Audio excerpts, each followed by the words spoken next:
Hey everybody, sorry I missed yesterday's meeting. I know there's some technical issues, so I just wanted to give a quick overview of what I was going to talk about, which is the week zero. I started doing this last year, in which I would give 1 or 2 days at the beginning of the course dedicated to learning to navigate. I use VHL and D2L. And so I gave that time for students to learn to introduce themselves to each other, to review the syllabus, the course expectations, to practice completing some of the practice assignments within Dropbox quizzes, discussions. And I eventually extended that to a week prior to the official course date. So what I tend to do is 2 weeks before the course starts, I send out an email that has a welcome letter, the syllabus, the course calendar, and then the VHL login instructions. 1 week prior to the course starting, I open up VHL and D2L. It's not mandatory. Students still get 1 day at the beginning of the course. But this I have found, especially for non-traditional students, students who have never taken an online course before, students who are feeling a little anxious, they get the most benefit out of being able to log on early, take their time learning to familiarize themselves with the course without the pressure of needing to also submit assignments for a grade. And because I do it every semester, although I am present during that week, it doesn't take a lot of work, and I think it reduces problems later on in the course. So I am this is my course in D2L. This is the student view, just to give you an idea without seeing all the background things. So these are the widgets, the calendar widget, the update widget, and then the news widget.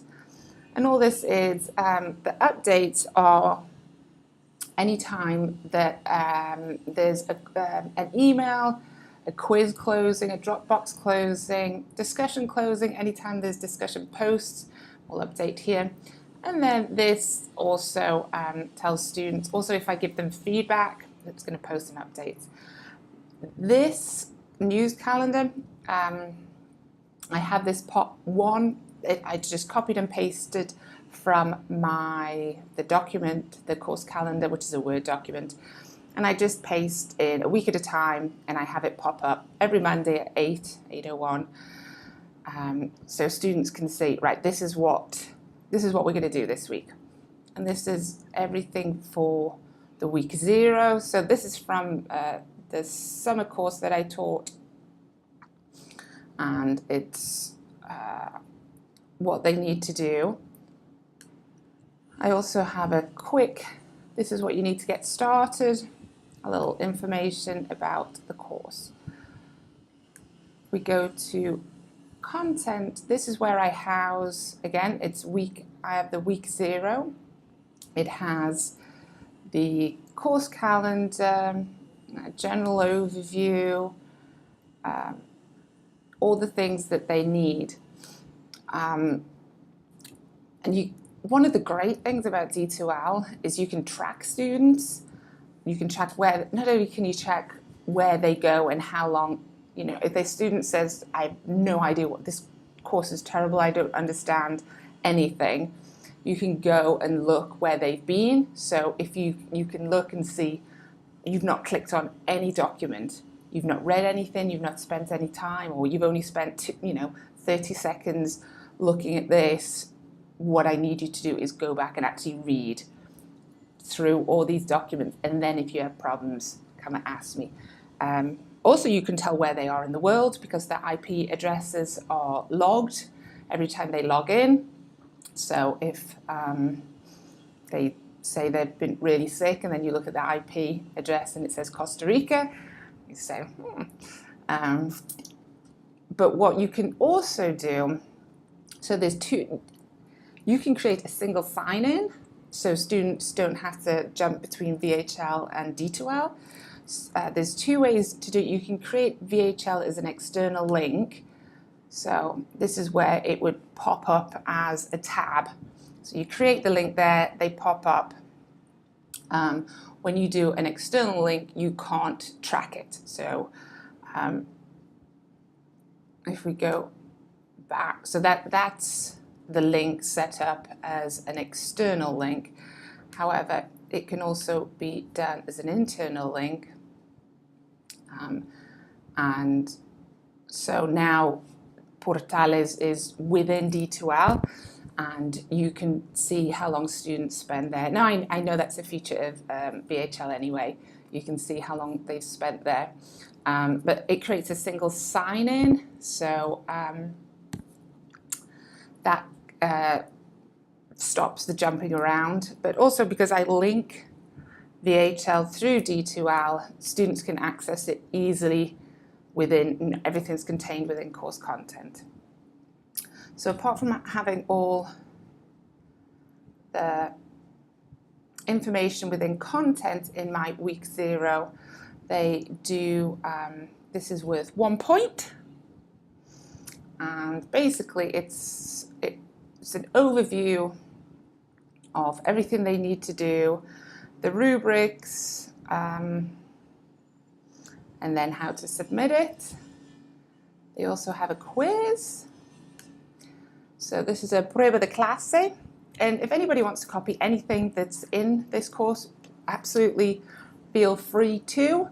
You can take any of these things, copy it, and then make it your own. Happy for anybody to do that. So the nice thing about D2L quizzes and drop boxes have due dates and end dates. So I allow students 7 days after the due date to submit late, and it cuts down on me listening to reasons why students submit things late. I don't want to know, unless of course it's really important, but it just gives students wiggle room. So I do that on all those assignments. I also let them submit late in VHL too. So the quiz, let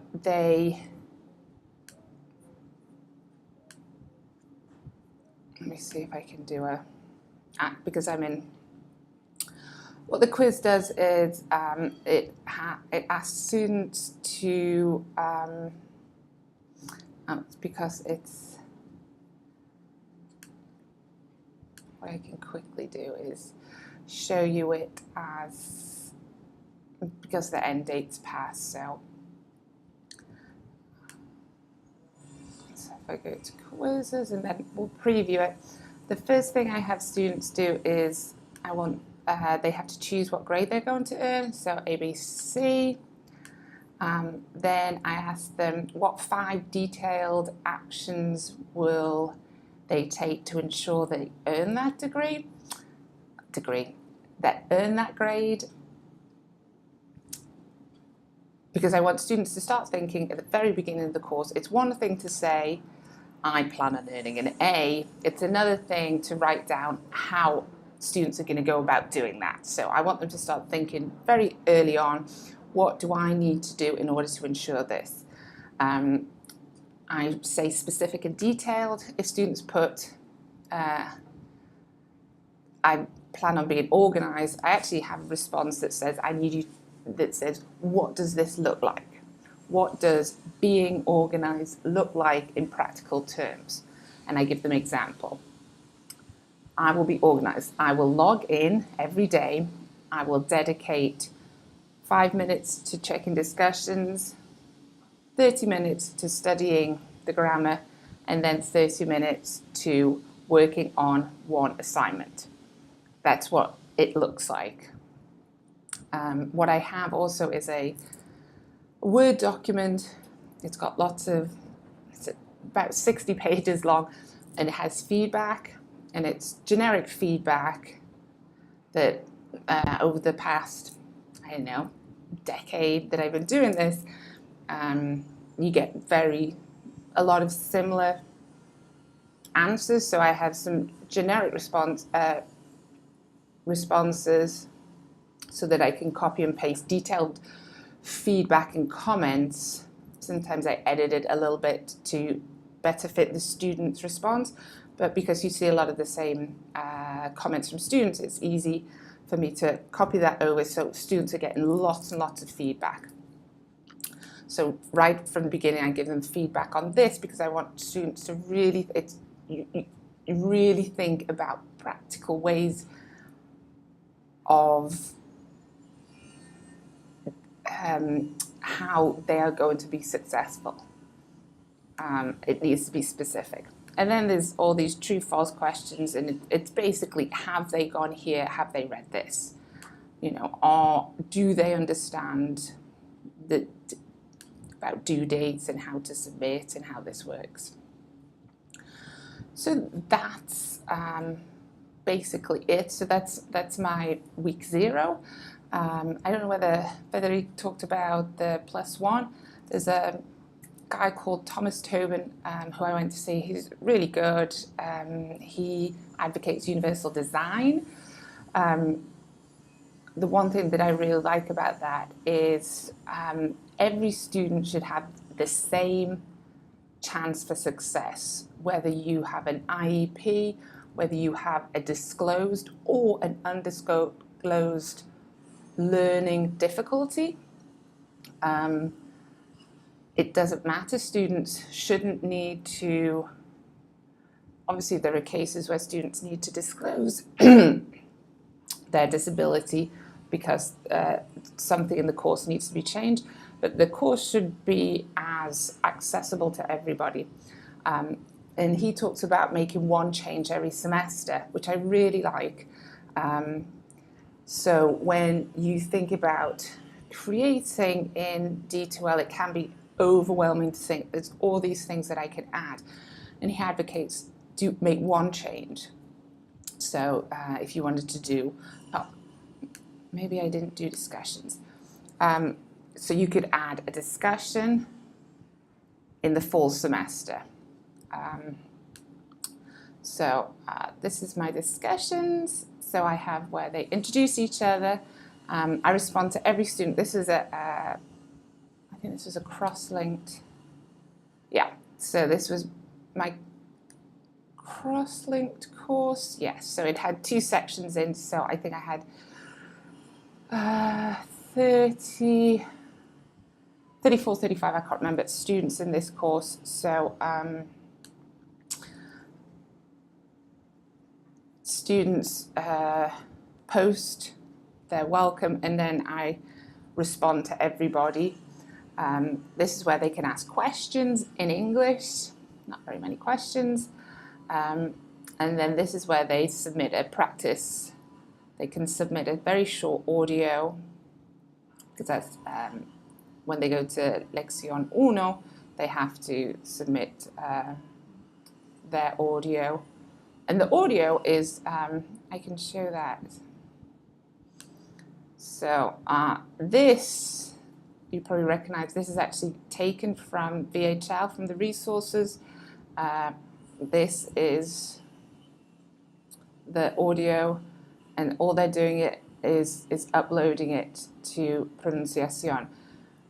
This links to the explanation. So I have not created either of these myself. I've just used what VHL provides and put it in this format so that all students can actually listen to each other. And I use questions. So that's why there's the pronunciation, so they can practice doing that before they submit it for a grade. So you can just add, if you wanted to, a discussion board. And again, because you can create a single sign-in, students aren't jumping from page to page, or site to site rather, but everything can be contained.